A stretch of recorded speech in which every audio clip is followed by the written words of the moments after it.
अस्सलाम वालेकुम नाजरीन इस एपिसोड के आगाज में मारा चिक किले का मंजर दिखाया जाता है, जहां पर उक्तम साहब बेंगे खातून पर चिल्लाते हुए कहते हैं, खातून क्या तुम जानती हो कि तुम क्या कह रही हो? तुम फ्रीक के लिए घात कैसे लगा सकती हो? इस पर बेंगे खातून कहती है, आप फिक्र ना करें जनाब, फ्रीक कभी भी उन लोगों की पकड़ में नहीं आएगी।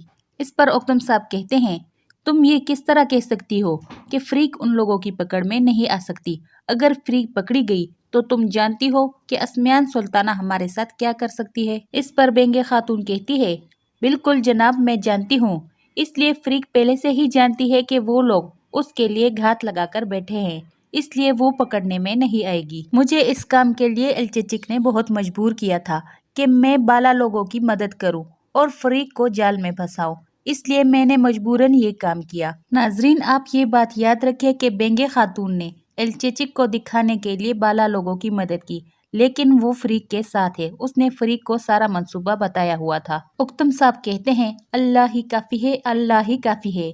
बेंगे खातून, ये सिर्फ असमियान सुल्ताना की बात नहीं है।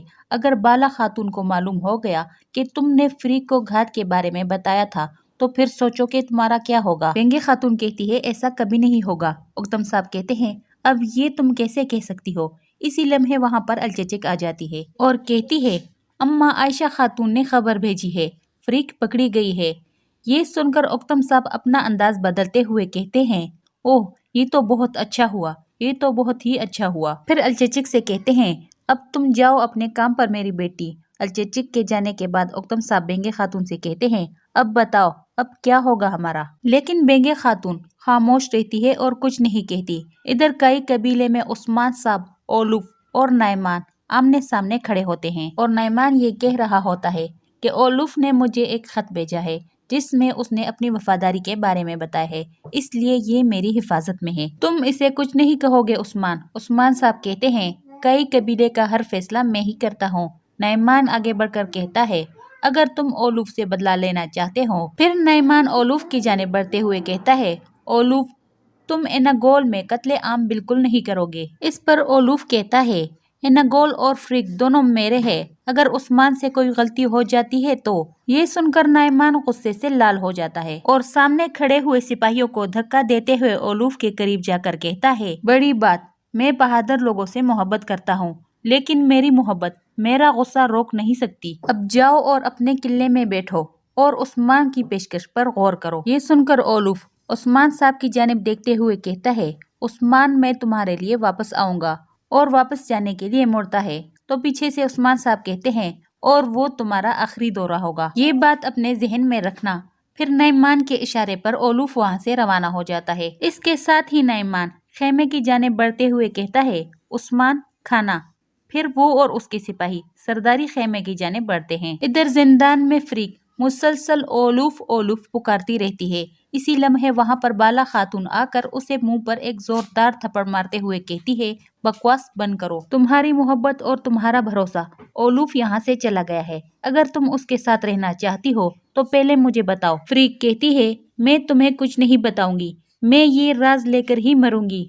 बाला खातून कहती है, तुम्हें बताना पड़ेगा, तुमने असमियान सुल्ताना के साथ मिलकर कबीले में बीमारी फैलाई और फिर ओरहान को जहर के जरिए अपाहज किया, तुम्हें मुझे उसका तरियाक देना होगा। कबीले में ये जहर लाने वाला कौन था, मुझे बताओ। फ्रीक कहती है, तुम्हें कभी भी इसके बारे में मालूम नहीं होगा, अगर मैं मरूंगी तो ओरहान भी मर जाएगा। ये सुनते साथ ही बाला खातून उसे एक जोरदार थप्पड़ मारते हुए कहती है, बकवास बंद करो और बोलो। फ्रीक कहती है, उसके रगों में जहर फैला हुआ है, उसके पास ज्यादा टाइम नहीं है, थोड़ा वक्त गुजरने के बाद उसके ठीक होने के सारे इम्कानात खत्म हो जाएंगे, उसका गोश्त पत्थर जैसा मोटा हो जाएगा और वो फिर कभी भी ठीक नहीं हो पाएगा। ये सुनते साथ ही बाला खातून अपनी तलवार फ्रीक के गर्दन पर तान लेती है और कहती है, अब हम देखते हैं कि तुम्हारे पास कितना वक्त बचा है। इधर यनी शेर में सुल्ताना ने अपने सामने नक्शा रखा हुआ होता है। इसी दौरान वहाँ पर बाइंदर आकर कहता है, वालदा एक बहुत बुरी खबर है, बाला खातून ने फ्रीक को पकड़ लिया है। इस वक्त फ्रीक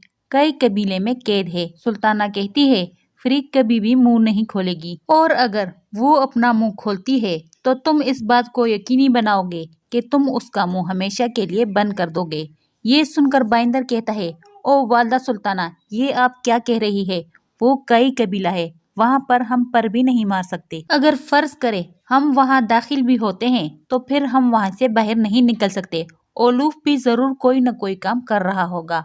सुल्ताना कहती है, महेंद्र, कोई भी वहाँ नहीं जा सकता, लेकिन तुम वहाँ जाओगे और तुम अकेले नहीं होगे। अगर फ्रीक ने मुंह खोला तो बेंगे खातून भी पकड़ी जाएगी। इसी लम्हे वहाँ पर जलाली आ जाता है और कहता है, वालदा सुल्ताना, नईमान काई कबीले पहुंच चुका है।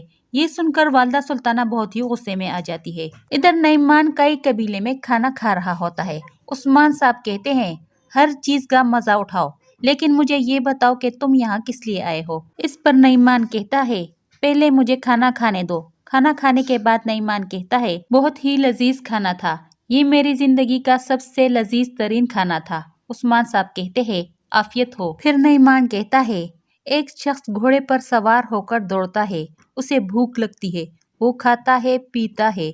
ये भूख टेंगरी की तरफ से बहुत ही बड़ा तोहफा है ना उस्मान? मैंने सुना है टेंगरी ने आपके बेटे से वो तोहफे वापस ले लिए हैं। अब वो घोड़े पर सवार नहीं हो सकता, ना ही वो तलवार चला सकता है और ना ही खुद खाना खा सकता है ना उस्मान? ये सुनकर उस्मान साहब गुस्से की हालत में कहते हैं, जिसने ये सब कुछ किया है वो इस बारे में खूब जानता है, अगर तुम भी इसमें मलूस हुए तो। उस्मान साहब की बात काटते हुए नईमान कहता है, जिसने खुद इस तरह की कई चोटें खाई हो वो इसके बारे में खूब जानता है। उस्मान, मेरे कई सिपाही इस तरह के जहरीले तीर और जहरीली तलवारें लगने की वजह से मारे जा चुके हैं, और क्या इसी वजह से तुमने ओलूफ की खातून फ्रीक को अपनी कैद में नहीं रखा? इसलिए मैं तुम्हारे मसले से दूर रहूंगा। ये सुनकर उस्मान साहब कहते हैं, तुम बहुत कुछ जानते हो। नईमान कहता है, इल्म एक ताकत है। इस वक्त तुम्हारा बेटा कहाँ है? उस्मान साहब कहते हैं, उसका इलाज हो रहा है।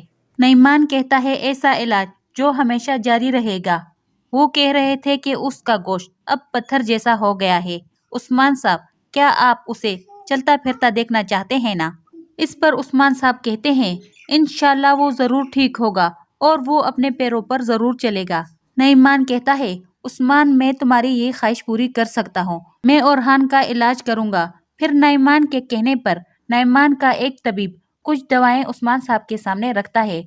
उन्हें देखकर उस्मान साहब गहरी सोच में पड़ जाते हैं। अंदर मलहन खातून ओरहान के साथ बैठी होती है और उसे प्यार करते हुए कहती है, इंशाल्लाह तुम बहुत जल्द ठीक हो जाओगे। एक माँ अपनी औलाद के लिए ये महसूस कर सकती है कि उसके औलाद के साथ आगे क्या होने वाला है। मैं महसूस कर रही हूँ कि तुम बहुत जल्द ठीक हो जाओगे। ओरहान पूछता है, अम्मा अंदर क्या हो रहा है? मलहन खातून कहती है, कुछ नहीं बेटा। इसी लम्हे उस्मान साहब कमरे में दाखिल होते हैं और ओरहान से कहते हैं, उठो बेटा।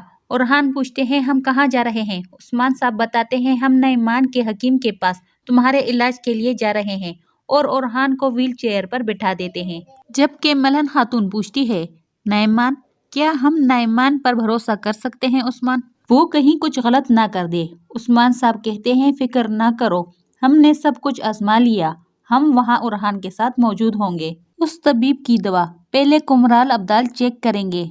मलहन खातून बेचैन होते हुए कहती है, क्या आप उस पर यकीन कर सकते हैं? उस्मान साहब कहते हैं, दुनिया इसी तरह चलती है। हमारी जिंदगी में कभी ऐसा भी होता है कि दुश्मन फायदा और दोस्त नुकसान पहुंचाते हैं। इधर जिंदान में बाला खातून फ्रीक पर तशद्दुद कर रही होती है।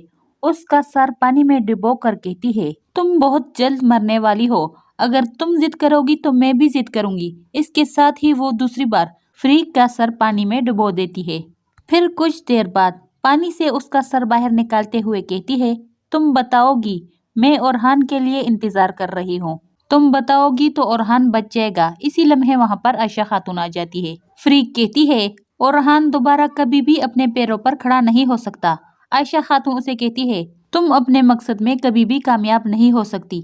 बाला, हमें तरियाक मिल गया है। ये सुनकर बाला खातून की खुशी की इंतहा नहीं होती, जबकि फ्रीक बहुत ही परेशान हो जाती है। फिर बाला खातून फ्रीक से कहती है, अब जो तुम्हारे साथ होने वाला है उसके बारे में सोचो फ्रीक। अब तुम्हारे पास हमें देने के लिए कुछ भी नहीं है, मौत तुम्हारा इंतजार कर रही है।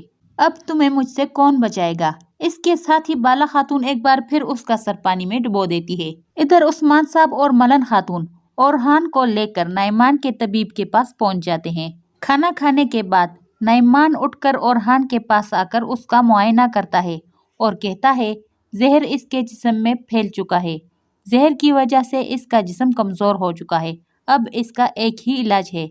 उस्मान साहब के पूछने पर वो अपने तबीब से कहता है बताओ उस्मान साहब को। तो नईमान का तबीब कहता है गर्म पानी गर्म पानी। ये सुनते साथ ही मलन खातून गर्म पानी लेने के लिए चली जाती है, जबकि नईमान का तबीब तरियाक बनाने में लग जाता है। उस्मान साहब बोरहान से कहते हैं बोरहान कुमराल अब्दाल को बुलाओ। नईमान के तबीब को अजीब व गरीब तरीके से तरियाक बनाते हुए देखकर उस्मान साहब और मलन खातून बहुत ही हैरान हो जाते हैं। ओरहान भी उस तबीब को बड़े गौर के साथ देख रहा होता है।